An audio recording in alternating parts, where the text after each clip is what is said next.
ദിവിഷ 5:30 മണിക്കാണ് ഇപ്പോൾ വിദേശ മന്ത്രാലയത്തിൻ്റെ വാർത്താ സമ്മേളനമുള്ളത്.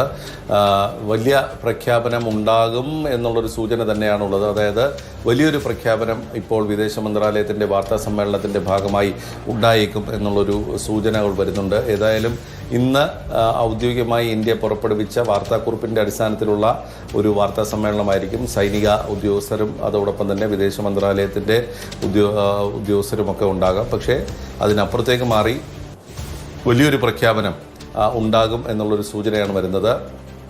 ഏതായാലും 15 സ്ഥലങ്ങളിൽ പാകിസ്ഥാൻ്റെ ഇന്ത്യയുടെ സൈനിക കേന്ദ്രങ്ങളിലേക്ക് പാകിസ്ഥാൻ ആക്രമണത്തിന് ശ്രമം നടത്തിയതിൻ്റെ ചുവട് പിടിച്ചിട്ടാണ് ഇപ്പോൾ ഇന്ത്യയുടെ ഒരു വിദേശ മന്ത്രാലയത്തിൻ്റെ വാർത്താ സമ്മേളനം ഇപ്പോൾ വന്നിരിക്കുന്നത്.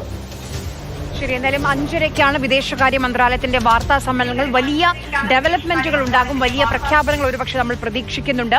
എന്തൊക്കെ സുരക്ഷാ മുൻകരുതലുകൾ നമ്മൾ സ്വീകരിക്കണം എന്നത് സംബന്ധിച്ച ഒരുപക്ഷെ മുന്നറിയിപ്പുകളൊക്കെ വരും എന്നാണ് നമ്മൾ പ്രതീക്ഷിക്കുന്നത്.